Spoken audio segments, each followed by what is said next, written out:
Hey guys, welcome back to another video on Cobra Kai Theory. Today I would like to talk about what if Mike Barnes actually fought Terry Silver at Terry Silver's house when they bombarded him, when Chozen and Johnny Lawrence and Mike Barnes showed up at Terry Silver's house. What would have happened if Mike had actually fought him? This is something I was hoping would have happened. I hoped the three would have teamed up on Terry Silver. Now, of course, Chozen was enough to take him out. And if it wasn't for Terry Silver playing dirty, as he always does, and Chozen wrongfully looking away from his enemy for even a split second, giving him the upper hand, I believe Chozen would have beat Terry Silver fair and square, even being drunk as he was. Now, if Mike Barnes had fought Terry Silver, it's a bit hard to say as we don't know exactly where Mike Barnes' skills are at this point in time. However, we do have some information. He did fight against Chozen for a brief period of time. Now, how serious they were fighting, I'd say they were probably going at it pretty seriously. Maybe not as serious as if they were fighting Silver with all that emotion and motive behind it,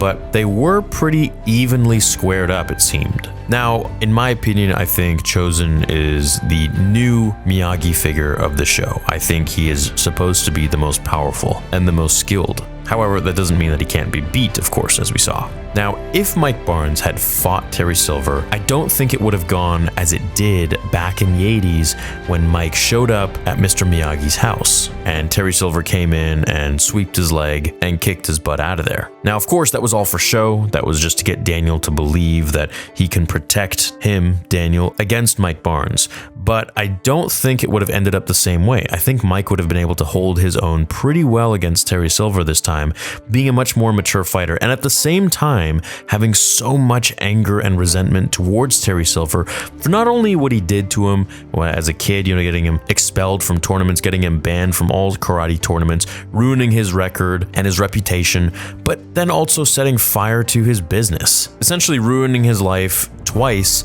just at different ages. Now, the end result would be a little bit difficult, but we can try to analyze it. I believe Mike Barnes is obviously younger. He's probably more in shape. So when it comes to youth and energy, we got to give it to Mike Barnes. He's younger than Terry Silver, and he probably has better stamina. But Terry Silver, of course, being trained by Sun Young Kim, has that bit of an edge. He's trained for longer, and he fights dirty. He uses a very unorthodox technique of Tung Sudo. He is also taller and has a better reach than Mike Barnes. Now, Mike is a very aggressive fighter. He will just go right at you. And this might catch Terry Silver off guard, especially if the other boys come in and fight. But let's just say they won't. Let's just say it's Mike Barnes versus Terry Silver.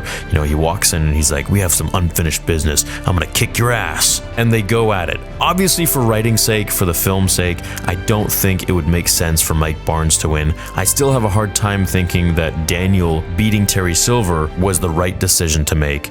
But hey, that's the way it is now. So while I think the fight wouldn't end up totally as pathetic as it did when Mike tried to fight Terry Silver in that little fake match at Miyagi's house in the 80s in Karate Kid 3, I still think Terry Silver would get the upper hand on Mike just due to his overall experience and his physical reach. Now, that being said, if Terry Silver were to falter in any sort of way, slip on something, or miss a strike, then I think Mike Barnes would be able to get the jump on him, get the advantage, and just keep hitting him constantly, the way the karate's bad boy would normally do. I mean, we saw how ruthless and relentless he was against Daniel, so I think only now he probably would be 10 times more aggressive against Terry Silver because he knows he really has to take him down. Daniel wasn't really a threat to Mike Barnes, and he knew that. He was just, bullying him and toying with him. But now I think Mike would really fight his hardest, and I think it would be a very close match.